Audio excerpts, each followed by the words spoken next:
Welcome back, folks. We're back. I'm back, and Gary is back. I missed you, man. How you doing? I'm doing good. I'm actually going to the game tonight, so should be a That good time. I'm sitting by the bullpen. that's great. Yeah, so hopefully You're gonna there's be no scouting. loonies out there.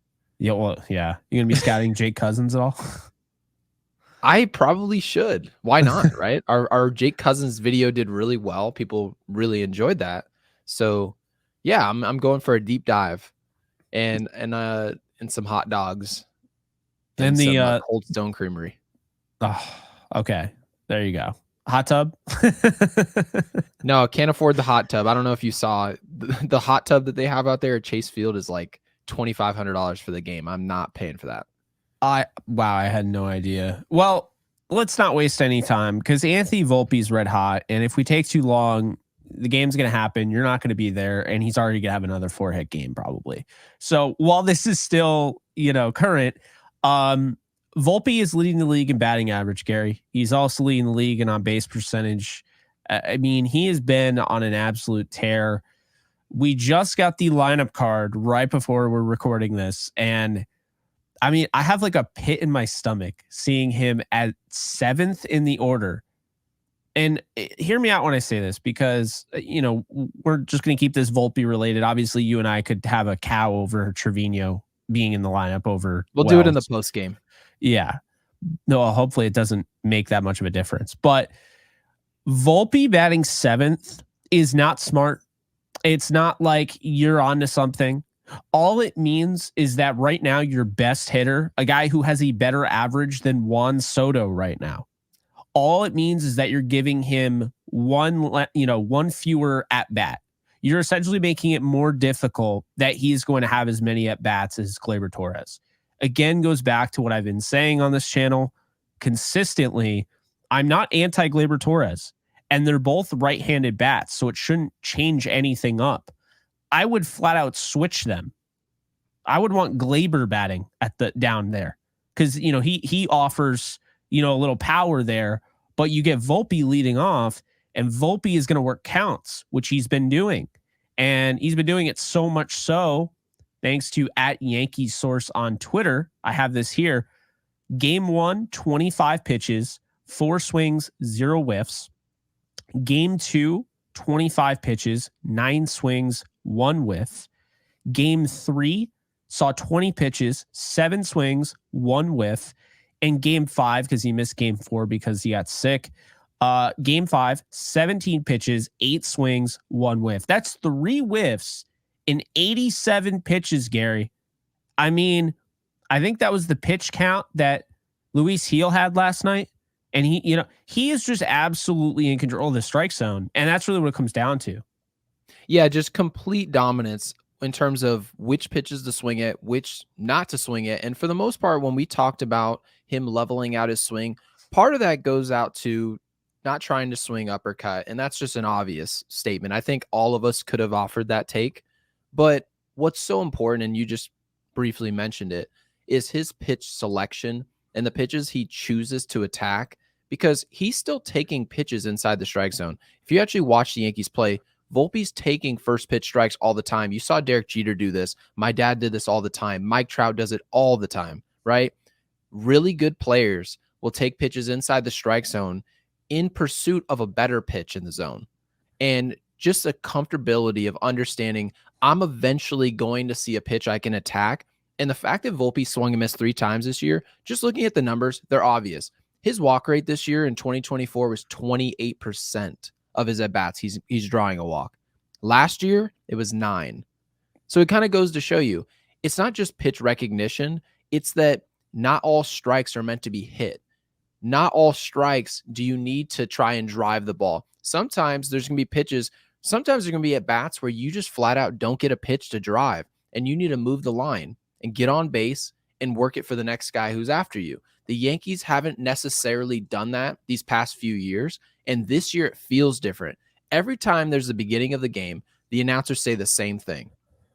It seems like the Yankees hitters have an approach. It seems like they have a plan, and that plan is that I don't need to do it myself. Anthony Volpe's numbers scream, I'm not trying to do it myself. The game's coming to him, And when you look at a lineup that's well-rounded around Anthony Volpe, he's getting pitches to hit, and he's waiting for those pitches patiently. It's the reason why he's not swinging out of his shoes. Last year, you saw a lot of foul balls the other way. You're not seeing those some. You're seeing hard contact the other way. It's a completely different hitter, a different mentality. And it's ultimately why we think Anthony Volpe should be in the leadoff spot, not necessarily because Gleyber Torres, it's something he doesn't have. None of that. The fact, it's about what Anthony Volpe does have. That's what it's about. And the opportunity and the growth period that we're going to see with Volpe at leadoff, I think last year we gave him a full season to get better and to work on what he needed to get better at. We went into the offseason with a clear plan of how he needed to approach the offseason. He did exactly that, and we should reward him at the top of the lineup. I agree. And it's not just necessarily a reward because it's like, oh, he deserves it. This is a feel-good moment. Right. No, like it's going to make the team better. I mean, you have to imagine the same reason you have Juan Soto batting second, despite the fact he is your best hitter, pure hitter. He should be third, right? Based on that. The reason you have him batting second is because it's that extra guy in the order. You're more likely to get him up in the ninth inning. That's the reason. You're more likely to get more at bats with him because otherwise he shouldn't be batting second. Neither should Aaron Judge. That's what they did last year with Aaron Judge. With Volpe, it's like, how many times do you go, man? And I understand it's early on in the season, and I don't think Gleyber has had horrible at bats either. Like I thought last night, his 2 hits there coming on, I liked that. Plus he wasn't himself. And then he gets hit in the hand and you're wondering if he broke his hand, comes back and then has a game like that.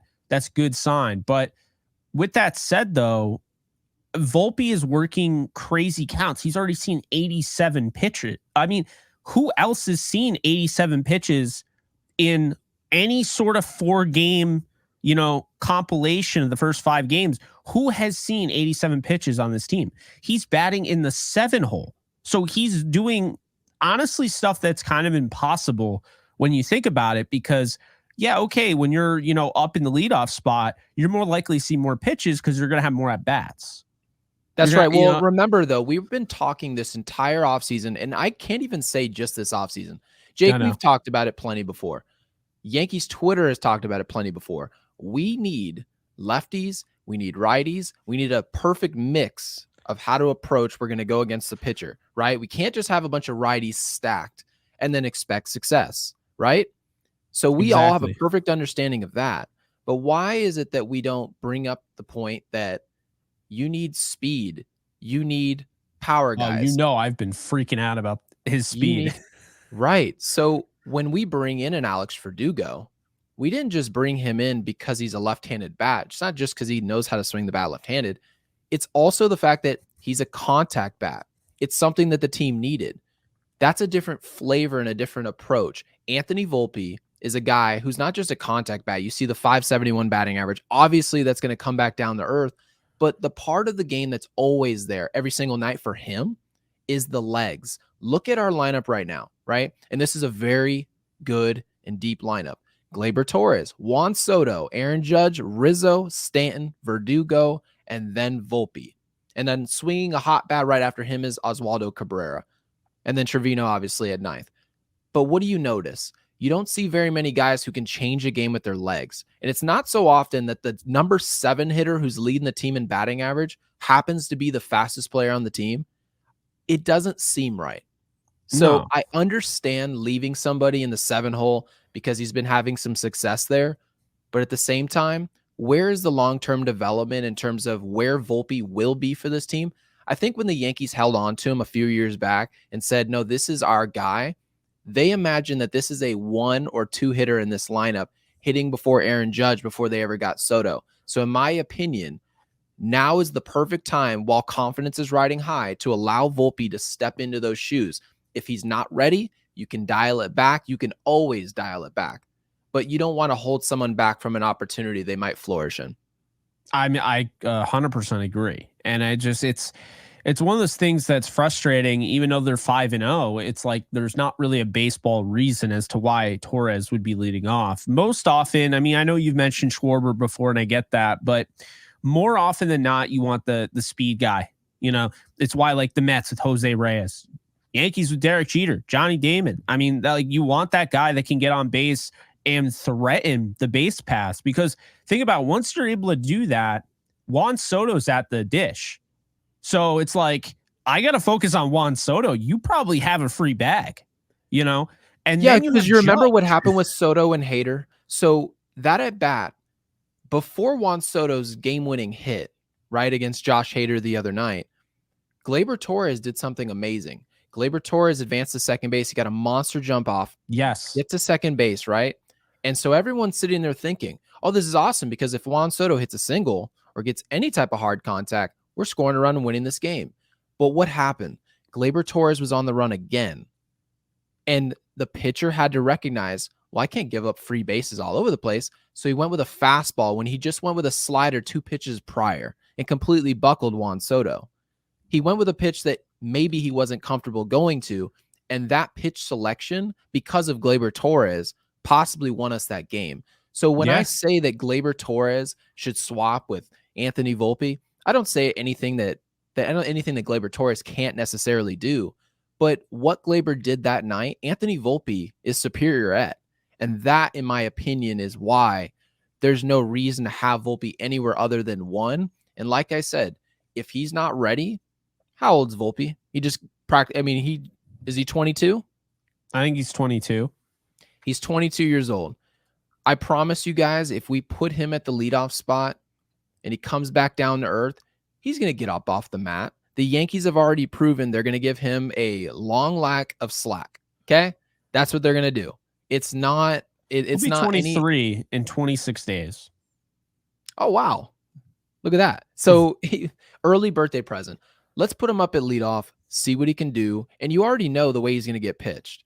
Okay? It's going to be a lot of fastballs late in counts. You don't want to walk a speed guy in front of Juan Soto, let alone Aaron Judge. You just don't want that to happen. So I just love the idea of putting someone up there that brings a new flavor to the top of the lineup, and then allow the 2-3. I already said I didn't like Juan Soto at 2, but you know what? I can come around to different ideas and different approaches, and it's been working. So I have no gripe there at all. We leave Soto at 2. You put Judge at 3rd. Judge is going to come around. His bat's going to get hot. Took a couple better swings yesterday, so I liked what I saw. He's still not there, still not right, a little late on fastballs, but ultimately, when you put Volpe at the top, someone who's getting on base as much as he's getting on base, it allows to put less pressure on the guys behind him and get those guys ready to go.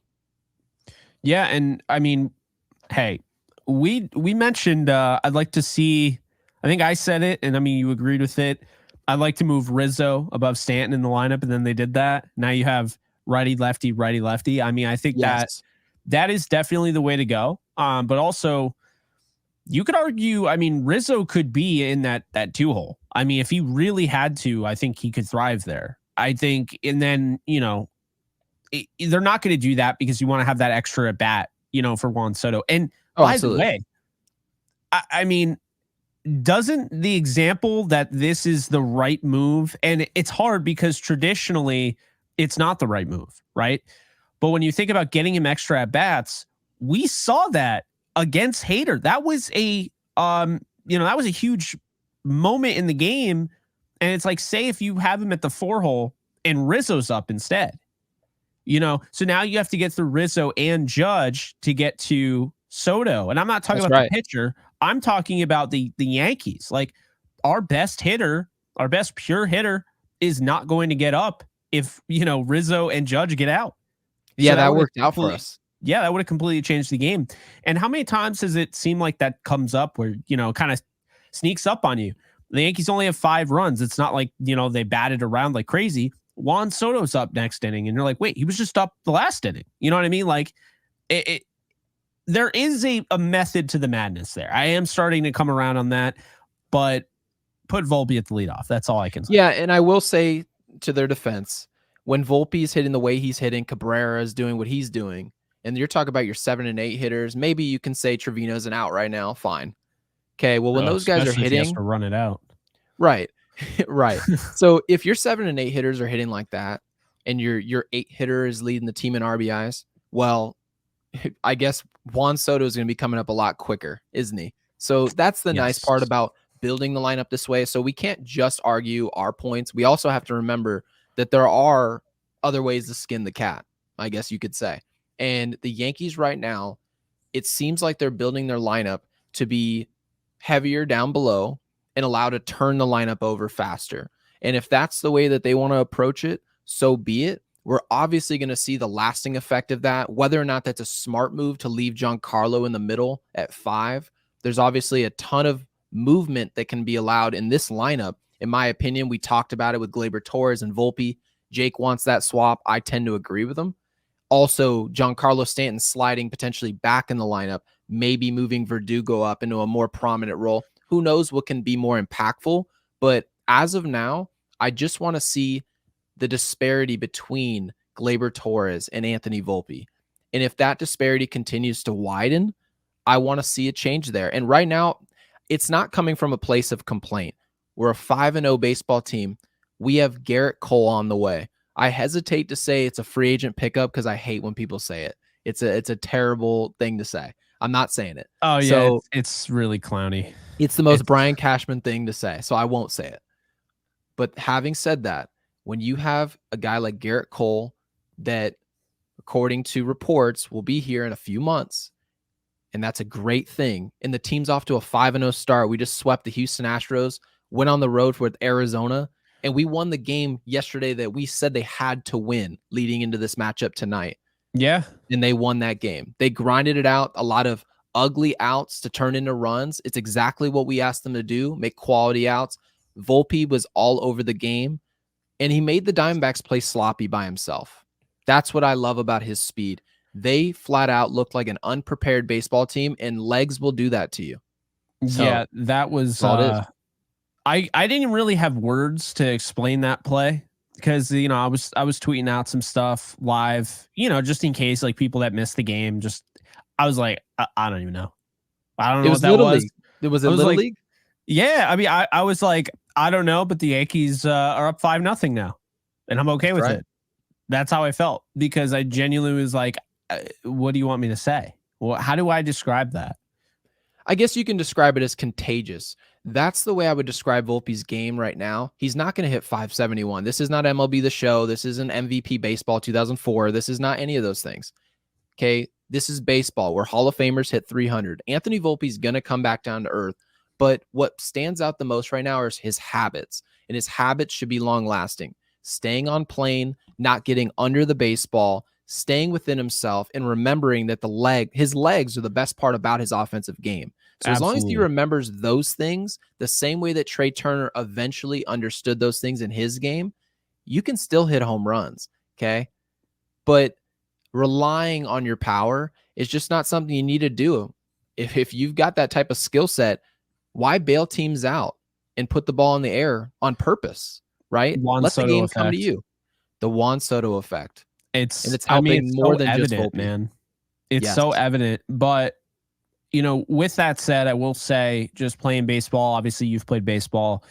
We haven't played 162 games, but you go through slumps as a hitter, and I find you can revert back to things that you corrected in those slumps, and you can feel like the world is closing in on you, and nothing you do will fix it.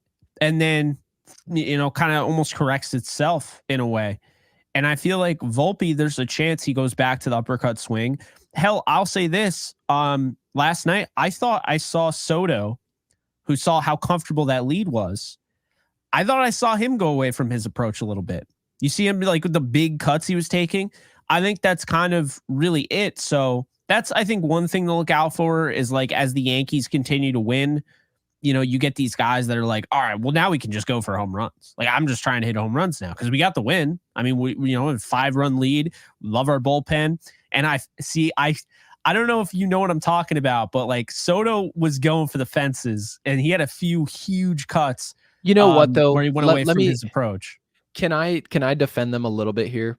Go right ahead. It's nothing very negative necessarily. Yeah, it's very much like watching the NFL.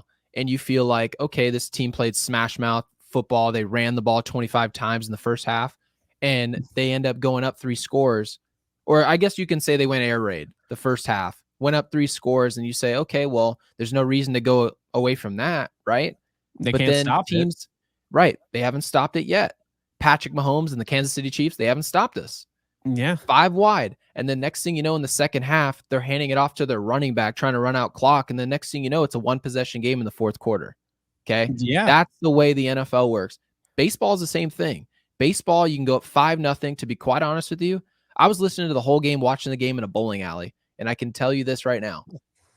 When you're doing that and you're seeing a 5-0 game the way that our staff's throwing, our bullpen has hardly given up any runs all year. I consider that. I was like, this is a W. That's the way I was looking at it. Oh, yeah. That was my confidence. No home runs either. That's right. So I guarantee you the players are looking at it saying, I think I can take some free shots right here. So you kind of get out of your discipline as the game goes on. And there's some players right now, I think, that are so heavy set on their approach and improving that approach, like Anthony Volpe, because he has a lot to prove.